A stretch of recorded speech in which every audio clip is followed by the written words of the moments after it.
so you can listen to your favourite shows on the move. If you've not yet listened to GB News Radio, it's very simple. We're on your radio player and TuneIn apps, on your smart speaker, phone or tablet, or online at gbnews.uk. Take us with you wherever you go. GB News Radio. You never have to miss a moment of the People's Channel.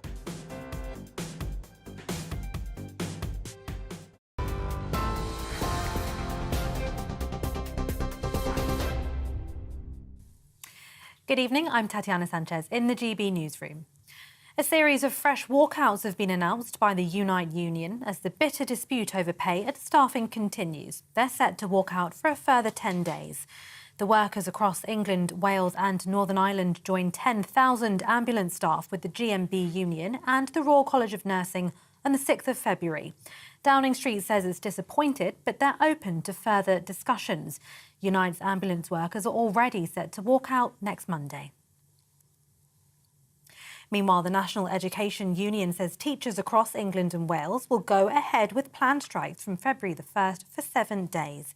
It's part of an ongoing dispute over pay after talks today failed to reach a resolution. The NEU says the action could affect more than 23,000 schools.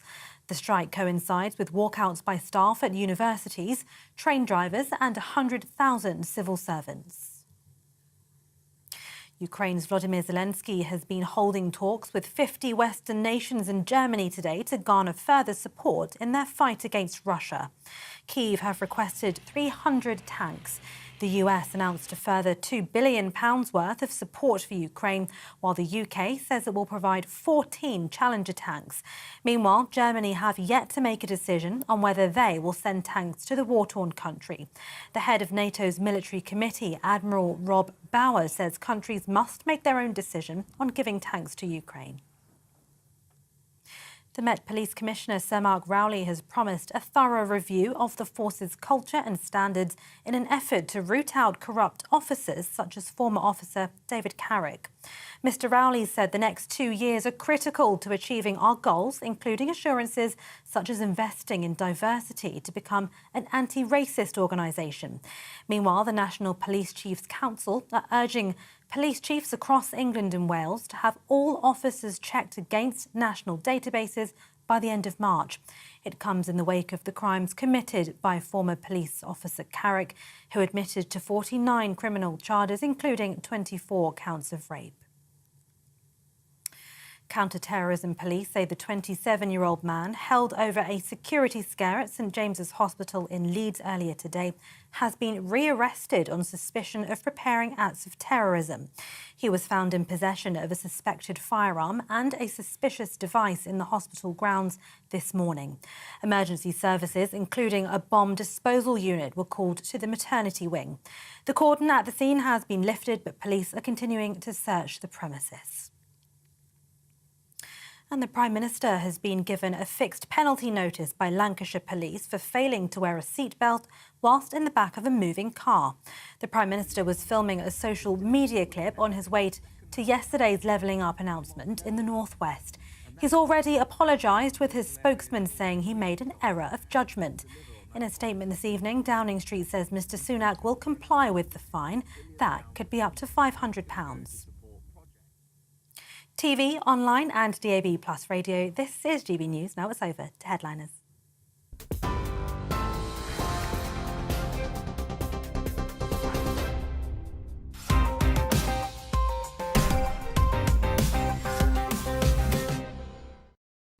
Hello, I'm Andrew Doyle and welcome to Headliners. And joining me to inject some levity to Saturday's headlines are Cressida Wetton and Nick Dixon. Looking very florid there, Cressida. Nick, why don't you wear flowers more often? I'm sorry, Andrew. Yeah, I was going to. We changed at the last minute. Why, because of what Cressida was wearing? It was embarrassing, wasn't it? Well, look, we're going to crack on and look at the front pages first. Saturday's Daily Mail first. They are going with Labour's woman problem. We're going to get to that one in a moment. Saturday's Telegraph has holiday boost as EU delays fingerprint checking. The front cover of The Guardian leads with Zahawi paid penalty to settle huge tax bill. That's a bit embarrassing. And Saturday's Mirror, another fine mess. This is the news that Rishi Sunak has broken the law by not wearing his seatbelt in a promotional video. Saturday's Times has Javid backs fee to CGP. We'll be talking about that in a moment. And the front of the Daily Express has shock death of high street banks by 2027. Saturday's Sun now. Charles told to drop his breeches. I don't really want to know what that's about. And Saturday's Daily Star, eternal youth. Sorted it, mate. Apparently scientists have the secret for eternal life. And those were your front pages. And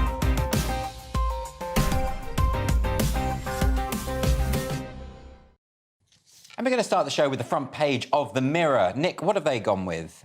They've gone with another fine mess, Andrew. Sunak punished for seatbelt blunder video. So it's big news. I mean, if someone as bland as Sunak was going to have a scandal, it was going to be something like this. He didn't wear his seatbelt for a few minutes. Think about it, Andrew. Like, they're calling it Beltgate. We used to get, like, sex scandals. There was, like, spying, secret documents, bugging people against their will. He failed to wear a seatbelt for a few minutes. Are they really calling it that? Oh, it's been called Beltgate. This makes Theresa May running through the wheat field look daring. You know what I mean? He failed to wear a seatbelt for a few... I love this bit as well. The police have said, after looking into this matter, we have today issued a 42-year-old man from London with a conditional offer. They can't even name him. They're preserving his anonymity, which is nice. I mean, he's on the front page with his face. But it's very shameful. That's why they can't name him. And, I mean, it's so ridiculous. Well, I mean, we should wear seatbelts in the car, but this isn't exactly Watergate, is it? I mean, Cressida, do you think... I mean, what was he making this video for? What was this? It was just a promotional video? I don't think it was anything to do with seatbelts. I mean, we covered this in the 1980s. Yeah, we're not supposed to... No, we know you're meant to wear seatbelts in the back of the car. There he is talking. But I imagine what happened was, actually, he's making this video about levelling up. And, you know, if you've got your seatbelt on, it's difficult to sort of angle yourself towards the camera. You're levelling down.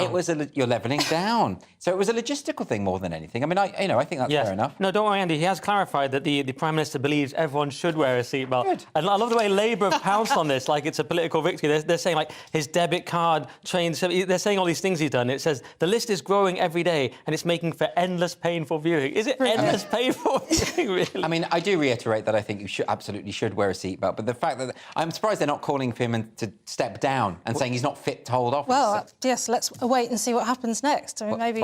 Well, who knows? Just for balance, because we always give balance on the show, I think you shouldn't wear a seatbelt. You think? Yeah, just to provide... Because otherwise we'll be in trouble with Ofcom if we don't say that. Well, that's true, but Apparently there are some certified medical issues where you don't have to wear a seatbelt. There absolutely are. I don't know what those are. Well, enough of the balance. Let's move on to the front page of the Daily Mail, Cressida. What have they gone with?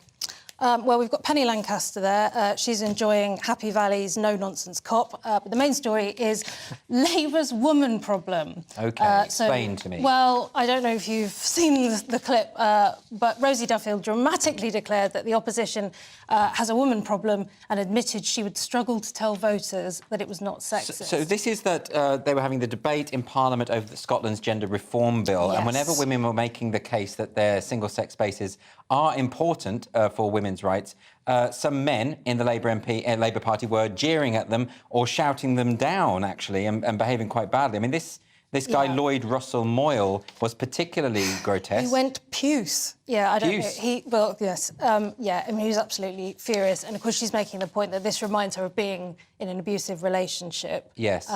Because he failed to control his passion. So...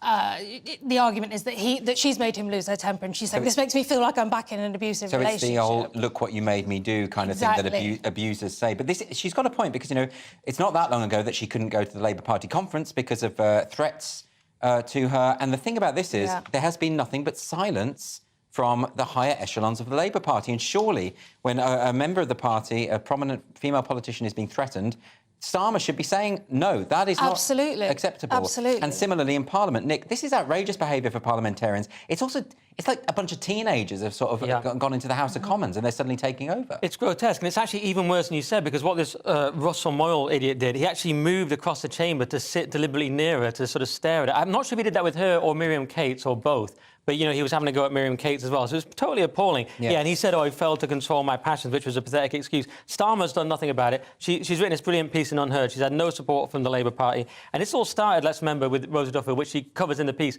from liking a tweet where it described an individual with a cervix, and Piers Morgan said, do you mean a woman? And she merely liked the tweet, and then it all kicked off, and Owen Jones had to denounce her, and all these idiots in the Labour Party. They hate women. They just care about ideology. They claim to care about women, but they obviously don't. It's particularly striking, isn't it, with Rosie Duffield, who is so unfailingly polite and courteous in the way she expresses herself, so rational, is not provocative, is not a provocateur. The way that they're painting her is completely outrageous, And you can't get away with it with someone as strong and compassionate, and obviously compassionate as Rosie Duffield, because it makes the critics look stupid, right? Well, under what circumstances could you have a debate? I mean, if this isn't up for debate, let's not have a debate. Doesn't that trouble you a great deal? I mean, we're talking about women's rights here, and Absolutely. the fact that there are certain members of the Labour Party saying, no, what we need to do is just have a shouting match or throw out slogans rather than thought. This is...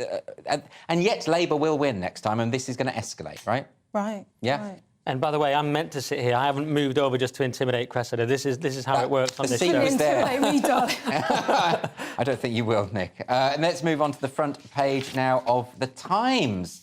Nick, what are they leading with? So they've got Jared backs fee to see GP, and quite a almost rhythmical headline. Very interesting. Yeah, it is. And it's this interesting story from Savage Javid, who he said he was standing down in December, and since he's announced that, he can just say what he actually thinks. And what he thinks is the NHS is unsustainable and we need to move to some sort of other system. And he's said to privately agree with Wes Streeting, who's actually been getting out ahead of this for the Labour Party and tackling it, because we actually covered this in the Daily Skeptic the other day. There was a very good piece from our anonymous in-house doctor who's basically saying, if you don't reform the NHS, you end up with a de facto two-tier system. So what the Tories are doing by failing to get to grips with this is they're going to support private healthcare by the back door, which is what some people claim they are trying to do by stealth anyway, the conspiracy theorists. But he's actually... So Javid's admitting we're going to have to do things like perhaps even pay to see GPs, and he mentions that Norway do it and Sweden and Germany and so on. And that's one thing, not for the poorest people, but for people that can afford it. Yeah. And obviously this will have people up in arms, but something has to be done because otherwise the NHS is unsustainable. I lived in Australia for a couple of years and we had to pay, I can't remember, it was like $20 or something to see a GP, and they could get it refunded if you were unable to pay. Yes. And I thought the experience was fantastic. So would you say that we have a means-tested system whereby, of course, if you can't afford to pay for a GP appointment, you would be subsidised to do so, and the people who can afford, that could work, as Nick said, if not, you know where we're heading. Yeah, so well, exactly. It's a better... It is always quite refreshing, though, isn't it, when politicians, they step down from a post and they do just honestly say what they think. Yeah. Because so much of the time when you see politicians sort of defending themselves, they're following the party whip. You can almost see the spectre of the whip behind their neck. The absurd part is that he was health secretary and people were saying to him things like, fix it without touching it. So they want him to somehow magically fix the NHS. Yeah. So he had to sort of go with the programme. So, yeah, I'm grateful that he's saying it now. It's absurd they can't say it when they're actually in post. I mean, they do need more money, don't they? But, there might be better ways to save money with the NHS, and there's all sorts of wastage going on, all sorts of bureaucracy, So they've never really got to grips with that, have they, really? No. It's got to be it's got to be money and reform, hasn't it? He's saying that 44% of all departmental budgets will go to health. Yeah. So as Streeting has said, it has to be money and reform. OK, Cressida, we're going to move on to the front cover of The Guardian now. OK, so David Crosby has sadly passed. Yes. Pamela Anderson on being chewed up and spat out by fame. The Met Police specialist officers believe in rape myths. We're going to come to that later. We will come to that later. But the main story, Zahawi paid penalty to settle huge tax bill. So the Conservative Party chair, Nadine Zahawi, agreed to pay a penalty to HMRC as part of a 7-figure settlement over his tax affairs, The Guardian has been told. Isn't this quite embarrassing? Because he was always, when he was in the government, always very vocal about the need for taxes to be paid on time. It sounds like he's got a lot. Or he had a lot to pay, he was a high earner.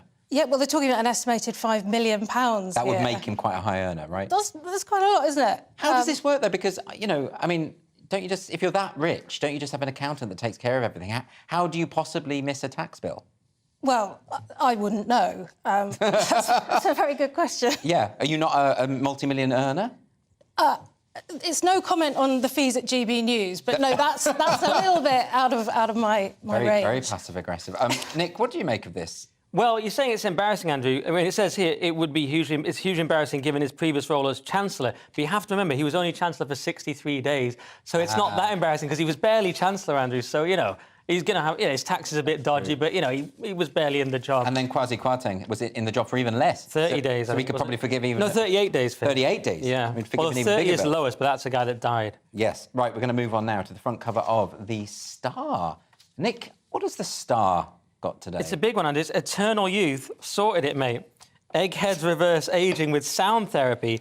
So we did a similar story the other day, not this story, but we did one about how they're testing on mice with certain proteins and it's going to double the length of their lives and so on. Yes. But this is also mouse-based, but it's done by sound treatment, which awakens zombie-like senescent cells and rejuvenates them. They've been zapping mice and curing all their ailments. One of them had a hunchback. It initially got worse, but then it got better and it was Nick, magically why are fine. doctors so obsessed with increasing the longevity of mice? So that we can live forever, Andrew. Oh, it's about us? It's about us. I thought they're just mice lovers. No, we start with the mice. Generally start with Does the mice. it have any benefits for frostbitten members? Well, I'm not sure. We'll cover that later. Why Just do you need to rejuvenate? No, not for me, not for me. Just for someone you know. Asking for a friend. I mean, Eternal Life, Cressida, are you a fan?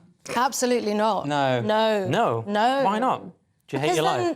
No, I love my life, and that's because it's limited, isn't Yes, it? exactly. Eternal life, nothing would mean anything. No thanks. It would lose it. No. It wouldn't be precious anymore. You know, it's the spectre of death that keeps me happy. Nonsense. You've been Exactly, programmed to think that death's normal, but it's actually just something that can be cured. You're wrong. It's like when we had lockdown, you think, oh, it's like the summer holidays, and you think it's good, but it's not. I personally do want to live forever, but maybe because I'm so awesome. Nick, fair play to the Star, though. The prospect of eternal life for human beings, that is front-page news. Yeah, and it should be front-page. And there's also a free National Trust pass. Which is also front-page worthy, I would argue. Anyway, that is the end of part one, and the front pages are now out of the way. But after the break, we'll do a deep dive into the depths of Saturday's most compelling and admittedly, at points, downright disturbing stories. See you in a few minutes.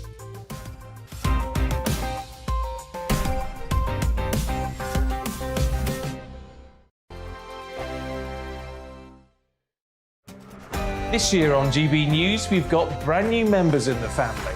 Join us. Across the entire United Kingdom, we cover the issues that matter to you. GB News will always stay honest, balanced and fair. We want to hear whatever is on your mind. And we don't talk down to you. The establishment had their chance. Now we're here to represent you. Britain's watching. Come join us on GB News, the People's Channel. Britain's news channel.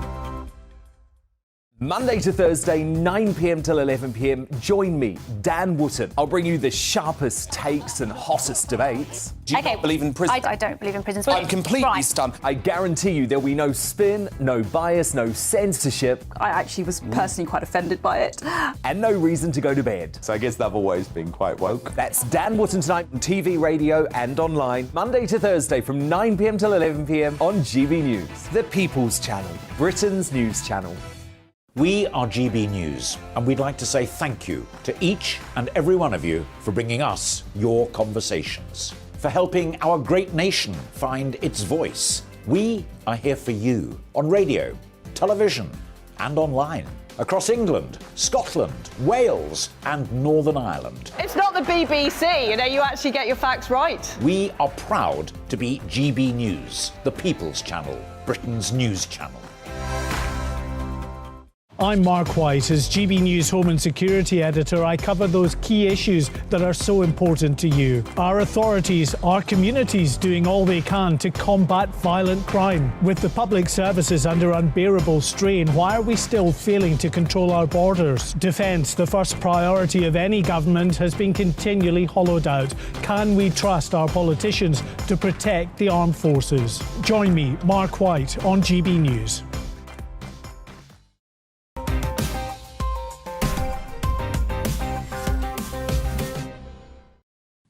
Welcome back to Headliners, your first look at Saturday's newspapers, with me, Andrew Doyle, Cressida Wetton, and our very own big dog, Nicholas Dixon. Right, Saturday's Telegraph first. Is Scotland edging closer to independence, Cressida? Unlikely. New setback for Sturgeon, as poll shows most Scots would vote against independence. So it's now 54% are saying no. This was conducted pre-UK Gov blocking the gender reform law. So this research was done before that. Is that sort of roughly 54%? That's sort of roughly what it was in the actual referendum last time. So it hasn't really moved. It hasn't really moved. And Sturgeon's going to be gutted. I think she will be. Yeah. She's now saying. So there was a spike after the Supreme Court judgment. Yes. But it was temporary. Yes. And it's looking like what's going to happen now is at the next election that will be a sort of that will be the next chance What am I trying to say? You sound as confused as the Scottish people on this Well, issue. I think they are good. No, if she gets in at the next election, that's going to be like another referendum. Yes. But they don't have an option for another referendum. Right, because, OK. Because the UK said no. Well, it was meant to be once in a lifetime anyway, and now it seems that they have to get permission from Westminster in order to do it. That's not going to happen. So should she just give up? She should, but she won't. I mean, it says there's no evidence that fighting an election as a de facto referendum would reduce their support. So they're not going to leave, but they're not going to lose their support either. So it's kind of purgatory. Yes. And I'm so sick of it. It's the never-ending Skexit, if you will, Andrew. And yes. I'm sick of it. I'm so sick of it. I just want no one to leave anywhere ever again. Or let's set a date. Let's say the end of this year. You've all got to decide which countries you're going to be part of. Yes. And then we just cut it off and say that. Then you're stuck forever. How about that? Pull chairs and just... Yeah, and that's it. If they did get independence, though, that would make the SNP basically obsolete, wouldn't it? And that would be a positive thing.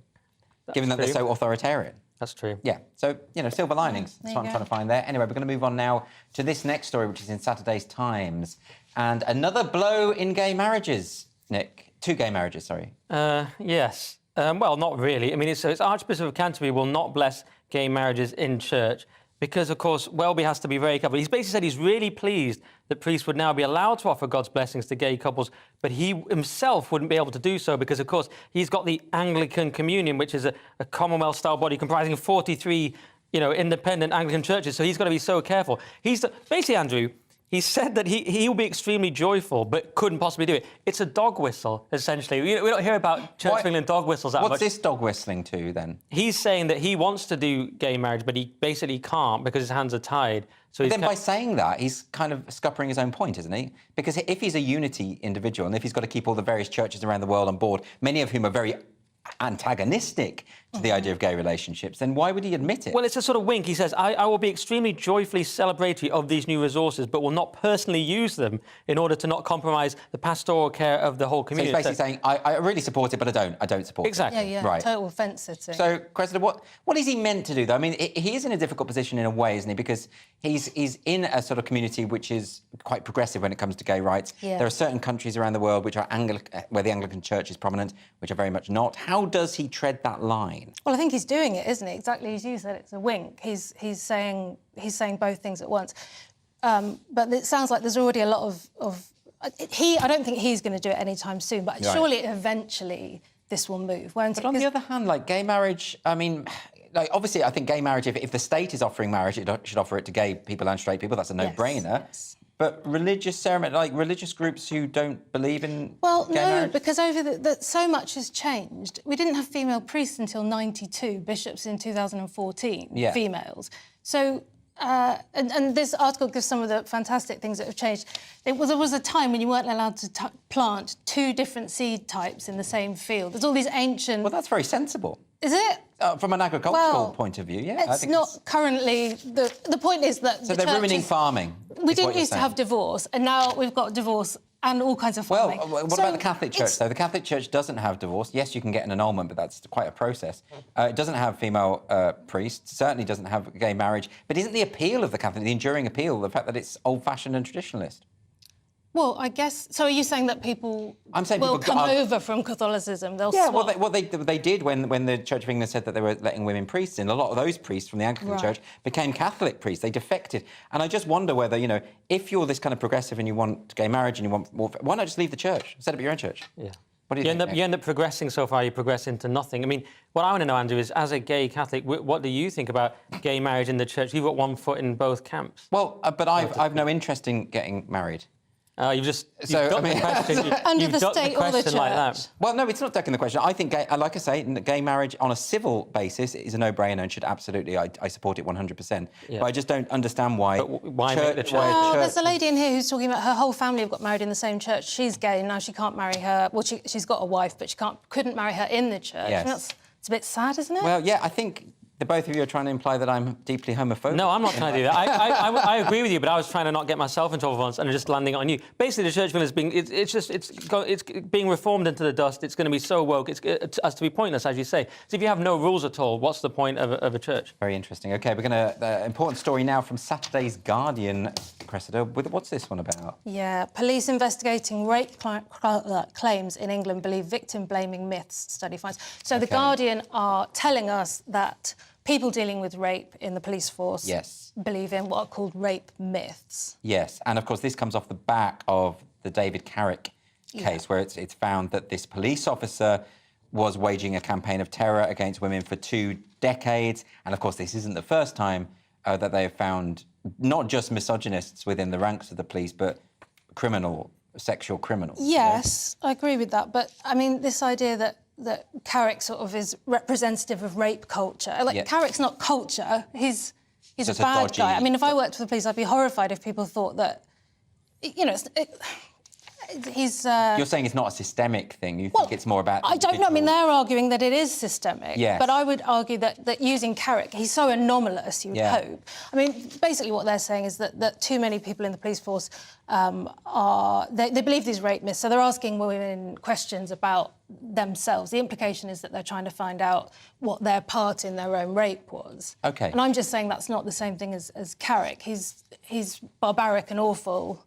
But surely those ideas, the idea that someone who is the victim of a sexual assault is in any way to blame for that, that's gone out the window. That went out the window a long time ago, didn't it? You would have thought. Well, you would have thought. Yeah. You would have thought, but apparently What not. do you think about this, Nick? I mean, this is weird because the SNP keeps saying that predators never lie about who they are to get access to vulnerable women, but apparently they do, right? See what you've done there? Yeah, no, it's very weird because we have this woke police, and yet they're not actually solving actual rapes. We have a sort of culture where if you hear about stories about some student's life being ruined because of a false accusation, and then you find but actual rape cases they're not solving, so I don't understand it.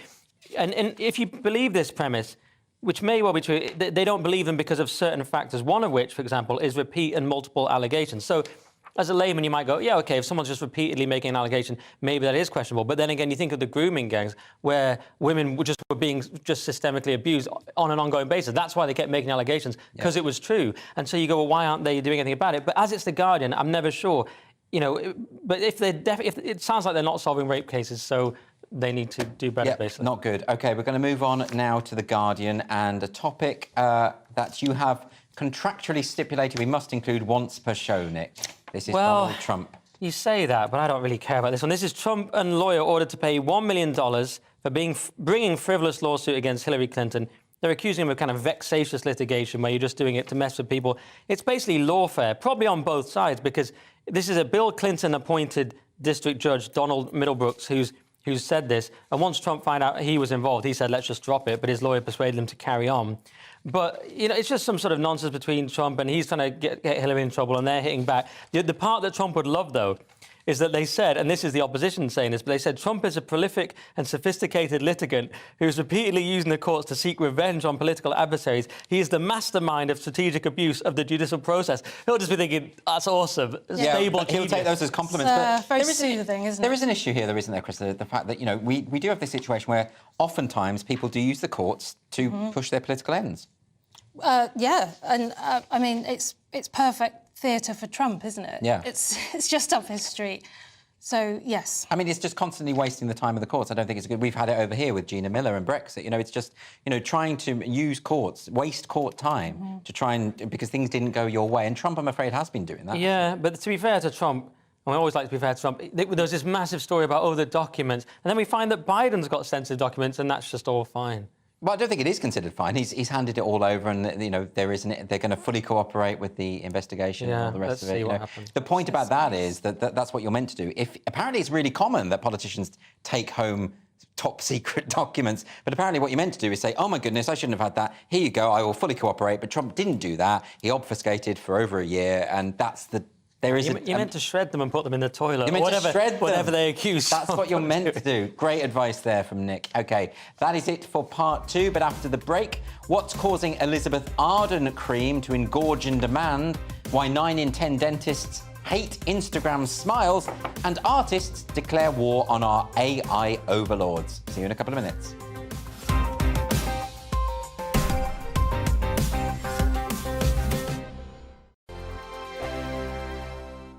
Monday to Thursday nights on GB News. At 6, it's Dubes & Co. 7 o'clock, Farage. At 8, join Mark Stein. And at 9, Dan Wootton Tonight, followed by Headliners. On TV, radio and online. This is GB News. We are GB News, the People's Channel. Why not take us home with you by visiting the GB News shop at gbnews.store? You'll find all the official merchandise, a really good present actually for yourself, your friends or your family. We ship across the UK mainland at no extra cost. GB News, the People's Channel. Here on GB News Live, we'll be keeping you in the picture, finding out what's happening across the country and finding out why it matters to you. We'll have the facts fast with our team of reporters and specialist correspondents. Wherever it's happening, we'll be there from 12 noon on TV, radio and online. GB News, the People's Channel, Britain's news channel.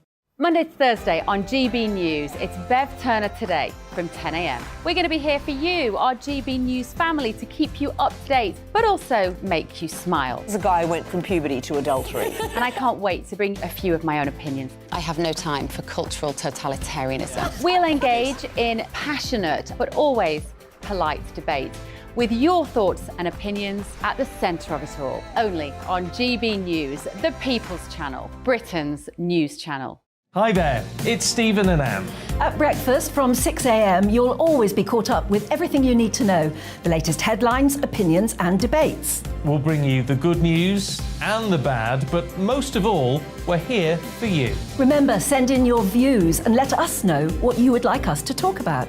That's because we're your news channel. And every morning at 6 a.m, it's breakfast on GB News.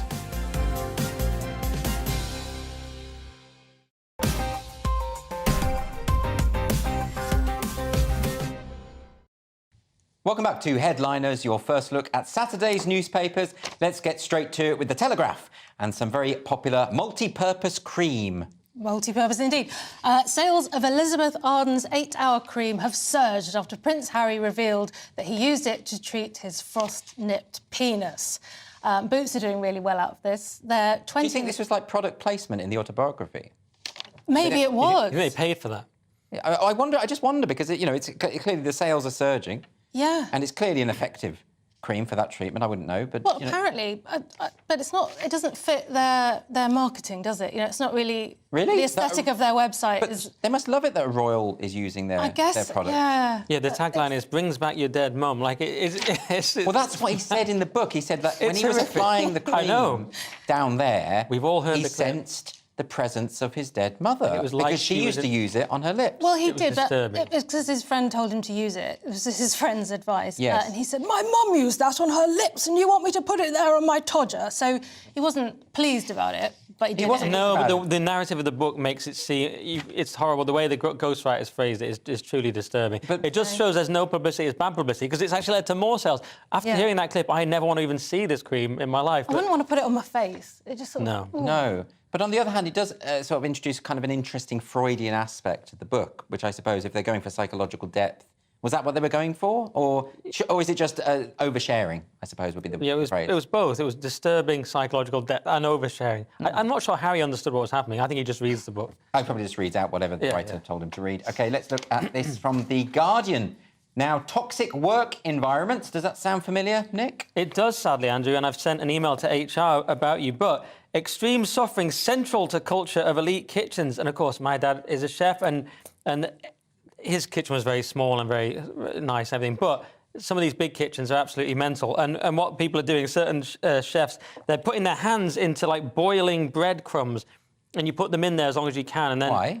To prove your manliness as a chef. See, even my dad had a sort of pride about the fact that he could he would like deliberately put his hand on hot things as a sort of macho display. Yeah, because he was a chef. Because I read this and just thought, this sounds absolutely mad. No, there's a pride among chefs about being able to take really like burns on your hands. And one of them even cauterized his wound on the stove or something. Lovely. And this is normal in kitchens, and this is all good. But they're trying to, of course, now get rid of it, Andrew. PC gone mad. They're trying to get rid of it, and they're saying, oh, there needs to be diversity in the kitchen and less playground bullying. What's the point of a kitchen if you can't be burning yourself and having playground bullying? Do you think, Cressida, there is too much toxic masculinity in kitchens? No, I think if you stop all the masculinity, it will pop up somewhere.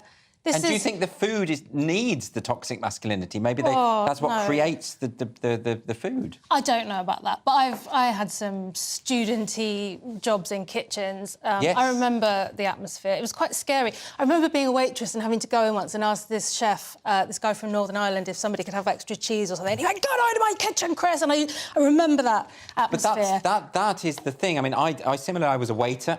I remember dropping a whole plate full of sandwiches for the buffet, and because I was so terrified of the chefs and the way that they scream at you, I just picked them up and served them. Well, apparently there's That's links not good. with the forces. The person that came up with the current way kitchens are run was in the army or something. And it did make me think of, I don't know if you guys know Sebastian Junger. He was the director of Restrepo, yes, which is this film about war. And I've seen a TED Talk of his where he talks about veterans missing war. And I think men have just got this capacity, haven't they? They need, maybe not all of them, guys, I don't know, but they need some kind of... They need aggression. That's why they go on stag do's and rugby clubs and all that madness. Could it be that because, you know, traditionally people have said the women's place is in the kitchen, that men who are in the kitchen for a living, they have to prove their masculinity to the nth degree to kind of shed that kind of stigma? No, it's not that. But the thing is, Andy, when you drop your sandwich, it's a trial you have to overcome. As it says here, one chef told researchers he was promoted because he'd cope with a boss holding a knife to his throat and screaming, "I'm going to bleep and kill you." And once you've overcome that, you become a man and a chef. Well, it doesn't mean you can make good fish fingers, does it? It does. No, because you've got the passion. I don't It's just ridiculous. Anyway, don't hold knives to people's necks. That's outrageous. Anyway, Saturday's Mirror now. Vanity comes at a cost. Cressida.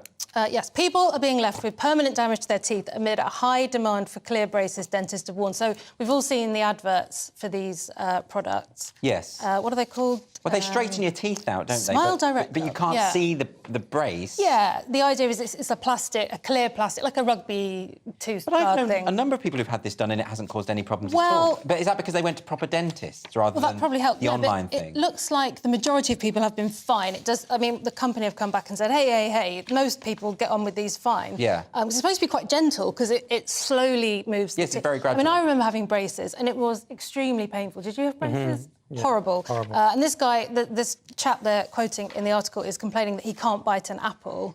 Can't bite an apple You can't bite an apple anymore, but that's my memory of normal legit braces. And it's a lot cheaper because he was quoted £4,000 to £6,000 for straightening his teeth, and these guys have come in and done it for £1,800. Yeah, but doesn't that just say you get what you pay for, Nick? I mean, surely if you want to have your teeth straightened, even with the clear braces, go to the NHS, go to a private dentist. Yes. And pay the full whack and get it done. It's bonkers. Well, these people are paying thousands, but not going to a dentist and just doing it at home, which is absolutely mental. Yeah. Go to see a dentist. I mean, people now do... Some people are tattooing their eyeballs and going blind, so this is the world we live in. I had a brace as well, like you, but I lost my retainer years ago. I would have had perfect teeth. I'd be a Hollywood star by now, Andrew, except that I haven't sexually harassed anyone. That's the only problem. Yeah, I think doing DIY dentistry is never a good... let's roll it out for the whole of the NHS, why don't we? Do everything at home.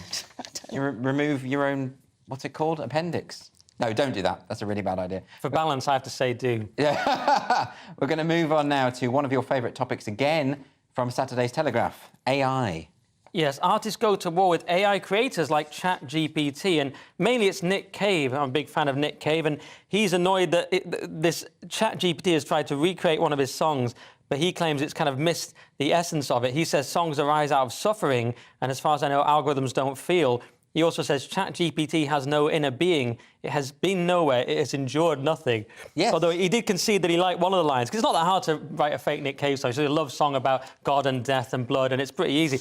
But there was a line, "I've got the fire of hell in my eyes," and he says, "In a way I have," and it's ChatGPT. So he's saying that you can't ever make a great song with AI. I agree. I don't think you can. I think that you need to have some kind of sense of the numinous, some soul within an artwork. And if it's lacking that, if it's just been completely created by a computer, then I don't believe it can ever. Yeah, totally. You know? When I was a kid, I had this tape, a cassette tape, and it was called something like Influences of the Rolling Stones. And the idea was it was an album of stuff the Stones would have heard. Yes. And I thought that was really magical. And this is kind of what this AI is doing, because it has to be fed all this already existing stuff. And then it brings in all these problems of ownership, because because Nick Cave will have had an influence on the AI. Yes. So who owns the AI's output? That's a very good question. So if the AI is mimicking existing music that has been created by a human being, does that mean there are legal implications? We had this before, well, you know, when human beings accidentally come up with similar riffs. We had that with, what was that, Blurred Lines song by Robin Thicke? Right. And he was sued successfully by the estate of Marvin Gaye, even though the song sounded nothing like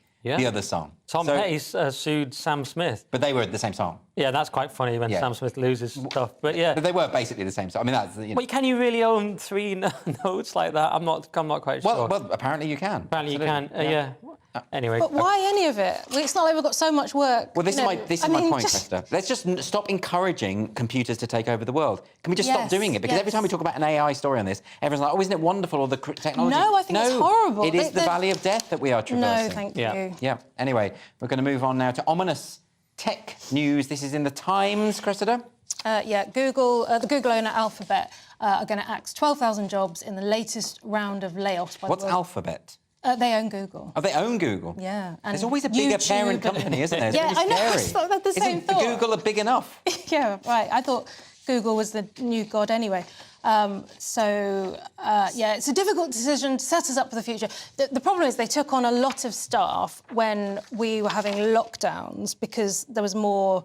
They thought that we were going to have an increased need in that workforce. Yes. But obviously everyone's gone back to work, so they don't need them anymore. Yeah, it's very sad, Nick, isn't it? Well, it is sad unless they're woke, and then it's fine. But basically, you don't realise these companies are behind everything. So they own Android smartphone operating system, YouTube, Google. I've heard of some of these. And behind it all is Alphabet. And running Alphabet is actually ChatGPT. So that's why have we not heard? It's all an AI, ultimately. Why have we not heard of Alphabet before? Because they don't want you to hear them, Andrew. They keep it secret. This Sundar Pichai guy, the guy that runs them, I've seen him in Congress as well, like, issuing slightly questionable testimony. So, yeah, it's all very sinister and shadowy. And behind it all is BlackRock, isn't it? And what's the other one? Vanguard. And then it's the World Economic Forum. It's all very complicated, Andrew. Oh, blimey. I fear that we're going down a conspiracy theory rabbit hole there, so we'll put a stop to that. We've made it through part 3 relatively unscathed. Unfortunately, part 4 is coming up. I do fear the worst. We've got stag do's, speech impediments, and an incongruous use of virtual reality. See you in 2.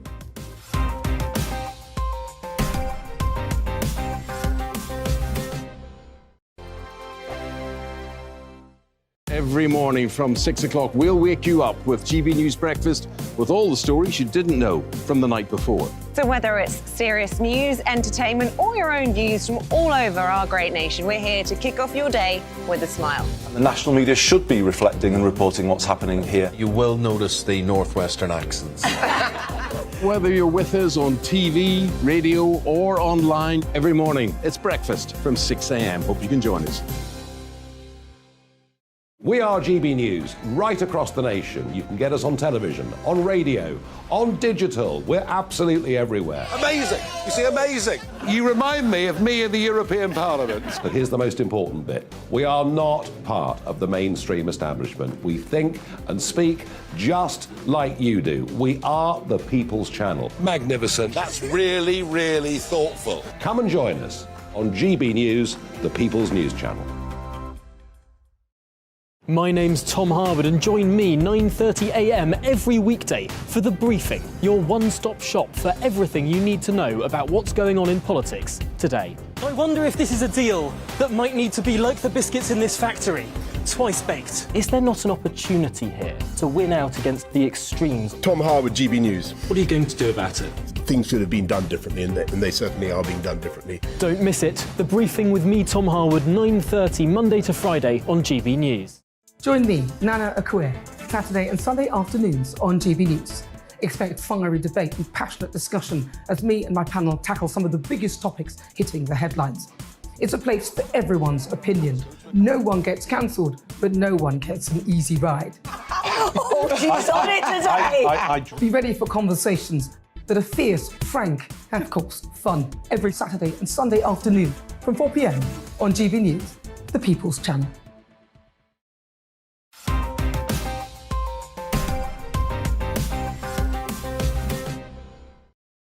Welcome back to the final part of Headliners, and let's go straight to Saturday's Metro with the new Scottish Puritans, Nick. Yep, Edinburgh's Stay Away campaign to keep stag do's out of city is met with anger, and this is the Edinburgh Old Town Association is basically saying not to be snobbish. Look, they start the sentence without wanting to sound snobbish, and then you know what's coming next, presumably something snobbish. Some types of tourists are better for the city and less impactful than others, and they basically don't want stag do's, and what they really want is to keep comedians out, Andrew, especially it says here Daniel Sloss. For some reason, doesn't say that. It does. It says he's wrong and bad in my piece. Anyway, maybe it's a private joke there. I wrote that in. Oh no, because he hates GB News. Everyone, that's all it is. Yeah. But anyway, yeah, I mean they should keep comedians out. I agree with that. But as for keeping hen do's and stag do's out, well, they're saying less than 5 years ago, Edinburgh was voted Britain's best party city. So obviously it's going to hit tourism. So the problem here is that a lot of sort of businesses in Edinburgh are saying this is terrible because they rely on stag do's and hen. It's a great thing. They get a big party, lots of money is spent. Absolutely. They've just had all their COVID fun and games. I mean, they absolutely need stags and hens. This is madness. Although I like the idea of stag and hen zones. Yeah. Just don't go near that bit. In Edinburgh, you could just have all the stag and hen do's go to the new town and all the respectable people just go to the old town. I mean, that would work, wouldn't it? Yes, it would be that way around. To be fair, like, you know, I've gigged with... Actually, stags are fine, but hen nights in the front row are a nightmare as a stand-up comedian. So maybe there's something in that, not letting them in. So you won't go and gig in Newtown now, you'll only gig in I'll only gig in the old town, that's right. You're sort of saying women are bad. That's that's not what I'm saying. What I'm saying is that my experience has been... He's saying drunk, out of control women are bad and they should be in bed by 10. No. They used to have those inflatable appendages on their head and stuff. Or dressed as angels or that kind of thing. Yeah. You see, with the stag do, it's fine because you just take the mickey out of the stag and they all love that and it's really great. But you do that with hens and they actually get aggressive. Yeah, and there's a complaint to the club. Oh, I've seen people try to get their money back. Not with me on stage, obviously. No. Yeah, but I was gigging once with Scott Capura in Durham, and the hen stood up and said, if you say anything more offensive, we're going to rush the stage, or they threatened to attack him. It's very aggressive. Can you remember knowing Scott, he probably carried on, right? He made it worse. Let me say 5 more things then. Yeah, exactly. something like that. OK. Well, yeah, terrible idea. I like your idea, though. Put the hens in Old... No, don't put the hens in Old Town. Their stilettos will get stuck in the cobbles. They most definitely will. If you've been to Edinburgh, you'll know what she's talking about. Right. What about this incredibly journalistically important piece from the Mail, Cressida? Is your job stopping you getting a date? I don't know. No, I think that would be my partner. That would be your partner, yeah, OK. Yeah. It can be hard enough to find the right partner without being blacklisted for your job, but singletons have admitted that they do pass judgment on what you do for a living, and there's some professions they just won't date. So how have they found this information? Well, they want Canary Wharf. Right. Which is a very specific demographic, isn't it? I mean, and surprisingly, people have specified professions they wouldn't be interested in, and lawyers are high up on the list. What, that people wouldn't want lawyers? Right, and I thought Canary Wharf, they'll love a bit of that, but... Apparently... That's really surprising. I thought lawyers and doctors and dentists, that's the kind of people that people want as a partner. But apparently people think that lawyers are all liars, so they don't... Well, they are, but, you know, they're rich. Well-paid lawyers. Well, exactly. Liars. Isn't that the point? Absolutely. And, of course, the other thing is I assume it's men, have been saying they wouldn't date a stripper, which I thought was quite reasonable, but apparently that's misogynistic. Do you think it's misogynistic? No. What if it's a male stripper? A male stripper, exactly. Would that be... misandry? Would I date a male stripper? I mean, I'm not asking, but... have you dated a male stripper? I absolutely wouldn't. Nick, do you think that the job that someone does should be really the focal point of a relationship? Or shouldn't you just, you know, let them do what makes them feel, you know, whole and satisfied? Well, Andrew, you're asking me, I mean, the question is your job stopping you getting a date? And women... Look where we are. I mean, let's be real. We love GB News, but when you're in alternative media, it's like, hey, I'm on telly. Oh, really? What channel? Doesn't matter. I mean, the thing is, we love GB, and it's a great channel. It's the People's Channel. But in this political culture war world, it's kind of annoying when you're in the alternative media. You know what I mean? It's not everyone's cup of tea. Well, I knew someone who... So all you can do is go out with conservative women, and they all get married at 20 anyway, right? Well, you could use it as a filter, Well, no, I knew someone who worked for the Daily Mail and was going out with a guy and refused to... just didn't tell him, because she was too embarrassed and thought that he would end the relationship, and he thought she was a prostitute. You know, but... I believe you. Yeah, it's completely true. Anyway, Brilliant. We're going to move on now to the next story. This is from The Times, Nick. What's this? Well, it's actually... I'm not sure why it's in the fun section, because it's actually touching, yet sort of sad. It's care home residents with dementia use VR to see off anxiety. VR is virtual reality. It is, Andrew. Yes. And it's all run by ChatGPT.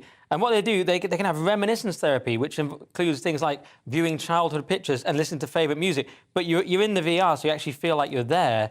And I was reading this, getting quite moved by this. The old people want to go back to their childhood. And I was thinking, I just want 90s VR, not the technology as it was then, where everyone pukes and it's rubbish. But I want to go back to the 90s in virtual reality. Is that where you think the pinnacle of? Yeah, because it's a much better time. Were you a raver? Not a raver, but wasn't it a much simpler time? Now, isn't now basically awful? Oh yeah, totally. I hate this. This makes me so depressed. You're supposed to get dogs and children to go into care homes, aren't you? Not this. But this is the way we're going, isn't it? What with the metaverse and this kind of thing? The idea that we're going to be sunk into a kind of lawnmower man dystopia. That's the issue, isn't it? Like being prepared for climate lockdowns or something. Well, I don't like it. Exactly. No, it is a sad story, Nick. I can't believe someone mentioned Lawnmower Man on this show and it wasn't me. Because I got attacked for mentioning it because no one's seen it except you and me, Andy, because we're from the 90s. This is another good reason why the 90s are so good. I'll look it up. Lawnmower Man. Based on a short She's story not by writing Stephen anything. King. No, she didn't even write it down, Andrew. Committed to memory. It was the first virtual reality movie, basically, in the 90s. So all the graphics are terrible. They're really terrible, but... You just did what girls do when I give them my number. They pretend to write it down. It's very insulting. Yes. Anyway, so we're going to move on now to Jonathan Ross's least favourite news story of the day. Cressida. Brilliant. Revealed the hardest words to pronounce. So there's been a study that's found that we have the most difficulty enunciating Irish names and foreign foods. Now, this article has a sentence that contains 10 of the most difficult words to pronounce. Would you like to read that sentence out for us? I would. Aoife and Siobhan both had Omicron when they went to Kyiv, but it didn't stop their busy schedule. They had to meet Niamh and Saoirse, eat a meal of gyros, and Asahi and attend a seminar about the Nguyen dynasty. So you got basically all of them right. Except gyros and Asahi. It's a kebab and it's pronounced gyros. Yeah, and the other one. Gyros. I did say so you got 9 out of 10, so that's not bad at all. It's almost like I wrote them down in advance and still got it wrong. But no one even on the Google doesn't even acknowledge how to. No one can agree on how to spell or say Ashai. Yeah, exactly. AI, I can't even say it now. So why this article now? What are they? Well, is it a study, some kind of study or something? It's a study from Google, 111,000 Google searches. What really bothers me is they're saying like these words are hard to pronounce. Yeah, they're a different language. Irish is a different language. Like I can't pronounce many Hungarian words either. They're going like, oh, people can't like pronounce Siobhan. Well, I mean that's an easy one. And the other one that bothers me is Kiev. It's like, oh, people had trouble pronouncing it. Yeah, because they changed it to be politically correct. It was Kiev our whole lives. Now it's Kyiv. It's like that's not our fault. No, that's true. That's a bit of a non-story. Quite passionate about that. I can tell. Very Nick, nothing story. I'm very relaxed because my name gets mispronounced all the time. Does it, Cressida? Yeah. Do people say Cressida? They put an N in it. I get Crescinda and what? Cressida. Well, Who are these people? Do you hang around with mainly dumb people? Brilliant. I tell you who I hang around with, comedy MCs. So I hear my name being mispronounced. Losers. Losers. OK, we're going to move on to the Daily Star. Nick, what have they got? Oh, yeah, the Star, good old Star. I went to my first and last orgy with my girlfriend. Sorry, let's talk about the article, Nick. Yeah, you're right. I'll now move on to the article. And the problem is, Andrew, her parents were also there. It's a classic thing. Oh. It doesn't mention if there was Elizabeth Arden cream, but it's a classic situation. You're at the orgy. This was on Festhole. Someone announced this on Twitter. And essentially, that's the entire story. They went to the orgy and their parents said, I mean, don't go to orgies or don't have those kind of parents. I'm not sure what the moral is. Well, I mean, it would be embarrassing, to be fair. I don't think there's any need to kink shame here. But, you know, if you're participating in these kind of events, and so even someone you know, let alone your parents, but someone you work with. That's the least controversial thing you've ever said, Andrew, that this would be embarrassing. Of course it would be embarrassing. I think it would be less embarrassing than you think for the person whose parents it was, because presumably they've had a very liberal upbringing. Oh. Yes, but I still don't think liberal parents are that liberal, are they? I mean, that they want... Well, if it was me and I was taken along, I would be horrified. Well, of course, yeah. Are you, as the parent or the couple? Any of the above, Nick. Right. Not my thing. Yeah. Okay. What an odd mental article. note, because Cressida not into this. OK, well, finally, onto the Mirror and an apocalyptic case of crabs. Yeah, pretty serious, that's what you've gone with, is it? Yeah, mystery of English crab and lobster die-offs deepens as experts find no clear cause. And actually, our producer Richard claims to have broken this story when it first broke. It's a huge story about these mystery crab deaths. And it was originally, Andy, people thought it was a harmful algal bloom. And what? Sorry? An algal? What? I can't pronounce it. Of algae. Lots of algae. You and me, Andrew, would have made that assumption, but would have been wrong, dead wrong, because actually... And there was another theory that it was pyridine in the coastal seawater at high levels. But now the pyridine story has been put to bed, it says here, and it could be a mystery illness that will kill us all. So that's why it's significant? Yes. The mass crab death could have ramifications for humankind. That's a red herring or red crab, if you like. It's something I didn't think that sea-based. through, but yeah, it could kill us. It's kind of like experimenting on mice. It's like, how does it affect us? And the answer is, could be a new disease. Do you have any fears of crab extinction, Cressida? Is this something that keeps you up at night? Well, it was a large part of my childhood. Yes. Did you do rock pooling, everyone? No. No? So that's where you go out and catch crabs? Yes. You did this where did you live? Well, this was Cornish holidays. Oh, yes. Yeah. So, of course, you don't really have, like, toys or anything. You have to play with crustaceans, Yeah, that's don't you? it. When we'd attacked people that weren't locals, then we'd go out and look for crabs. No, I'm not from Cornwall, but we used to go on holiday there, and you get a bucket and spade, and you go and look at crabs in a bucket. Great fun. So we don't want them all to die out. We don't. Is this why you live on a boat to this day? No, but I do like watery things. I don't know. There's no crabs, to my knowledge, in the London... Well, there probably are crabs in the canals, but I don't think about them very much. They're strange creatures, though, aren't they? Crabs? Yes. I mean, they're not just the way they move, but what they signify. Are they the ones that can live forever, or is that lobsters? I'm not sure that's been invented yet, has it, Andrew? No. One of the crustaceans can live forever. It just regenerates automatically. I think it might be lobsters, actually. They technically can live forever, but they don't because people put them in pots Tweet boiling into the water. show, GB Views. What is it? Can lobsters live forever? Well, and find out and see if that's the case. They can if they get that sound therapy from the first section. I love that you've had this background with crustaceans. I didn't know that about you. I think it's quite interesting. I don't know. Do you think that's why Jordan Peterson picked a lobster then? Because they can live because forever? they can live forever. Yeah, I've never heard that. They can live forever. Google it and find out. I'm not just making stuff up, I hope. Anyway, that is all for tonight's show. But look, before we go, we're going to have a quick look at Saturday's front pages all over again. Let's have a look here. So, the Daily Mail has Labour's woman problem. That is, of course, the story about various Labour MPs being berated by men in the Labour Party when they stood up in Parliament to debate Scotland's gender recognition reform, and that includes, of course, Rosie Duffield. We're moving on now to the front of Saturday's Guardian, and they are leading with Zahawi, paid penalty to settle huge tax bill. It's very embarrassing for the former Chancellor there. The front page of Saturday's Telegraph has holiday boost as EU delays fingerprint checking. And the front page of Saturday's Times. Javid backs fee to see GP. That's the ailing NHS desperate to find money, and he's talking about charging people to get their appointments. Moving on to Saturday's Mirror, another fine mess. This is the story that Rishi Sunak filmed a video of himself without a seatbelt and has been hit with a fine by police. And Saturday's Daily Star, Eternal Youth, sorted it, mate. They found the secret to eternal life. But that is it for this evening. Thanks to my brilliant guests, Cressida Wetton and Nick Dixon. Headliners back tomorrow at 11 o'clock with Leo, Diane and Dapper Laughs. And if you're watching the 5 a.m. repeat right now, just stay tuned for The Breakfast Show after the break.